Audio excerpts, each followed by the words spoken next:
जी good morning, नमस्कार दोस्तों।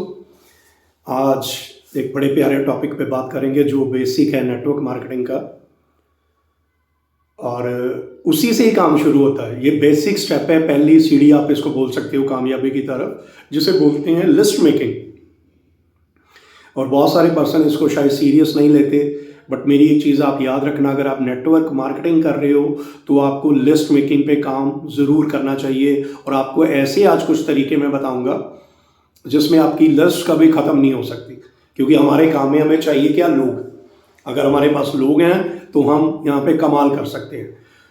बात करते हैं जी नेवर एंडिंग लिस्ट। ये कैसे होती है? आपने जब भी लिस्ट बनानी है, एक सिनेरियो याद रखना है जिसे बोलते हैं फ्रेंड्स, FRIENDS। इसको आप पेपर पे नोट डाउन कर सकते हो और यहाँ से आप लिस्ट का बेसिक समझ सकते हो कि कैसे मेरे पास बहुत सारी लंबी लिस्ट हो। और लिस्ट बनाना इसीलिए भी ज़रूरी है कि लिस्ट आपको फोकस रखती है, कभी आप भटकते नहीं। हो सकता है किसी को आपने टाइम लिया, वो नहीं मिला, तो आप किसी और को मिल सकते हो। और दूसरी इंपॉर्टेंट चीज़, अगर आपकी लिस्ट में कोई पर्सन छूट गया आपसे, या आप लिस्ट बनाते ही नहीं हो, तो किसी और की लिस्ट में वो ज़रूर होगा। और कल को वो पर्सन अगर अचीवर बन जाता है तो वो घाटा कभी नहीं पूरा हो सकता। बात करते हैं नेवर एंडिंग लिस्ट बनती कैसे है। बात करते हैं जी फ्रेंड्स। फ्रेंड्स F से स्टार्ट होता है, तो आपने वहाँ पे लिस्ट बनानी है अपने फ्रेंड्स की। और फ्रेंड्स सिर्फ करंट फ्रेंड्स नहीं होते, ये आपके स्कूल फ्रेंड्स भी हो सकते हैं, कॉलेज फ्रेंड भी हो सकते हैं, सोशल मीडिया फ्रेंड भी हो सकते हैं। Just write down the name. जब भी आपके सीनियर आपको कभी लिस्ट बनाने को बोलते हैं तो प्री जज मत कीजिए कि ये करेगा या नहीं करेगा। कोई भी पर्सन आपको ये नहीं लिखने को बोल रहा कि उन पर्सन के नाम लिखो जो पैसे दे देंगे, राइट? वो बोलते हैं कि सिर्फ नाम लिखो। आपने फ्रेंड्स के नाम लिखने हैं जिसमें स्कूल, कॉलेज और सोशल मीडिया के प्रॉपर फ्रेंड्स आपके वहां पे लिखे हो आपकी डायरी में। सेकंड आता है आर। आर होता है रिलेटिव। और रिलेटिव इतने हैं इंडिया में मेरे भाई की ये कभी ना खत्म होने वाली लिस्ट है। मामा जी, चाचा जी, बुआ जी, मासी जी, उनके आगे बहुत लंबी लिस्ट है। जस्ट राइट डाउन, जहां तक भी आप अप्रोच कर सकते हो। ठीक है जी। आई से आता है इन लॉ। ये बहुत एक मेजर पॉइंट है। हम रिलेटिव में सिर्फ थोड़े से रिलेटिव की लिस्ट बनाते हैं, इन लॉज का भी बहुत बड़ा सर्कल है। ये वही लोग हैं जो आपकी शादी, मैरिज पे आते हैं, आप इनसे भी बहुत सारे रेफरेंस ले सकते हो। ई का मतलब होता है एम्प्लॉय। कहीं पे आपने जॉब की हो, कोई काम किया हो या शॉप की हो, तो वहां पे साथ वाले जो आपके सर्कल्स होते हैं ना, उन्हें एम्प्लॉयज बोलते हैं, कोलीग्स बोलते हैं। वो भी आपकी लिस्ट में आ सकते हैं।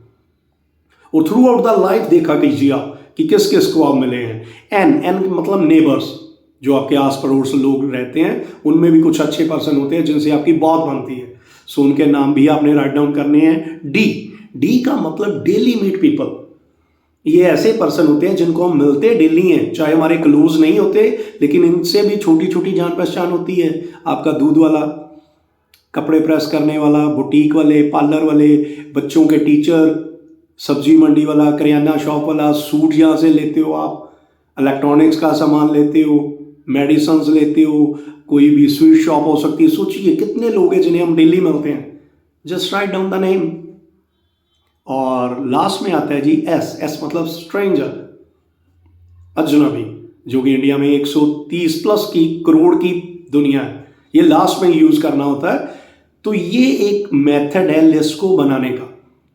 मैं फिर रिपीट कर देता हूं कि आपने वो नाम नहीं लिखने होते कि जो आपको पैसे दे देंगे या आपके साथ ज्वाइन कर लेंगे। आपको बोला गया है सिर्फ नाम लिखने के लिए। नेवर प्री जज। कई बार किसी पर्सन से हमें बहुत उम्मीद होती है, वो काम नहीं करता, और जो पर्सन से उम्मीद नहीं होती वो कमाल कर जाता है। नेटवर्क मार्केटिंग लोगों का काम है। लोग खत्म नहीं होने चाहिए, क्योंकि लोग हमारी इंडस्ट्री में कच्चा माल है, रॉ मटेरियल। अगर रॉ मटेरियल खत्म हो जाएगा तो वो फैक्ट्री ज़्यादा देर नहीं चल पाती।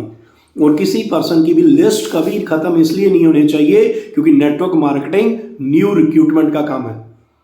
कई बार आप थोड़े से पर्सन ज्वाइन करा के फिर उनसे बोलते हैं काम करने को, वो काम नहीं करते तो आप नेगेटिव हो जाते हैं। लेकिन अगर आपकी अपनी लिस्ट बहुत लंबी हो, नई रिक्रूटमेंट चलती रहे, तो आपकी टीम में सभी काम करेंगे, क्योंकि उनको पता है कि ये नहीं तो वो नहीं तो वो काम कर लेगा, ये पर्सन नहीं रुकने वाला। अपनी लिस्ट कभी खत्म मत होने दीजिए। इसे अपडेट करते रहा कीजिए। बहुत सारे नए लोग भी हमारे साथ जुड़ते हैं और आपका काम है just show the plan. Pre जज नहीं करने की जरूरत। किसी पर्सन से भी आप कांटेक्ट नंबर ले सकते हैं और सही टाइम पे कॉल करके उन्हें मिलके प्लान शेयर कर सकते हैं। इसीलिए बोलते हैं कि नेटवर्क मार्केटिंग में अगर आपने करोड़ों कमाने हैं, एक बड़ा बिजनेस एम्पायर खड़ा करना है, तो आप मैक्सिमम लोगों तक रीच करिए। और यहां पे लॉ ऑफ एवरेज भी आपके लिए काम करेगी। लॉ ऑफ एवरेज एक ऐसा टॉपिक है जो नेटवर्क मार्केटिंग में अगर आप समझते हो तो लाइफ में कमाल कर सकते हो। और इसमें एक और अच्छी बात होती है, जब आपके पास बहुत सारे लोग होते हैं ना, तो कई बार नेटवर्क मार्केटिंग में लोग बोलते हैं कि यार लोगों से बड़ी मिन्नतें करनी पड़ती हैं, मीटिंग के लिए आ जाओ, प्लान करो, काम करो, हमारी बात नहीं मानते। वो इसलिए क्योंकि हमारे पास लोग ही बहुत कम होते हैं, 10, 15, 20, 40 बस। अगर ये चीज सोचिए 400, 500, 800 तक ले जाएं, तो इनमें से ही कुछ आपको आपकी कंपनी के वो डायमंड, वो हीरे मिल जाएंगे जो काम को खुद ही कर लेंगे और उस लेवल तक ले जाएंगे जिस लेवल पे आप सोचते हो। सो ये एक लिस्ट का छोटा सा मैंने आपको क्लू दिया है। आप अपनी लिस्ट का भी खत्म मत होना दीजिए और जस्ट शेयर द प्लान, बगैर सोचे करेंगे नहीं करेंगे वो उनका डिसीजन है। और एक लास्ट चीज मैं आपसे शेयर करना चाहता हूं, जो बिल ब्रेट नेटवर्क मार्केटिंग के बहुत बड़े टॉप अर्नर है, उन्होंने एक चीज बोली थी कि नेटवर्क मार्केटिंग में अगर आपने करोड़ों कमाने हैं, अपना नाम बनाना है, तो जस्ट लॉ ऑफ एवरेज पे फोकस कीजिए। उनकी एक स्टेटमेंट साथ लेके जाइए आप। उन्होंने बोला, मैंने जिंदगी में 1000 लोगों को प्लान दिखाया, जिसमें से 700 लोगों ने मुझे मना कर दिया, 300 लोग ज्वाइन हुए, उसमें बेसी 70-80 लोग थोड़े समय मेरे साथ चले, जिनमें से 10-11 लोग ऐसे थे जिन्होंने मुझे करोड़पति नहीं अरबपति बना दिया। मैं फिर रिपीट करता हूं, 1000 लोगों को प्लान किया, 700 लोगों ने मना कर दिया, 300 लोग ज्वाइन हुए, उनमें से 50-60 थोड़ा बहुत साथ चले, लेकिन 10-11% ने उनको करोड़पति नहीं अरबपति बना दिया। सो बारी आपकी है। अगर लोग बहुत ज्यादा होंगे तो यू हैव द चांसेस कि उसमें से आपको कुछ पर्सन लीडर्स मिले जो अपने लेवल पे काम करके इस काम को कहीं बड़े लेवल पे ले जाएं। सो हमेशा अपनी लिस्ट मत खत्म होने दीजिए, न्यू रिक्रूटमेंट मत बंद कीजिए। यही की टू सक्सेस है। Thank you so much.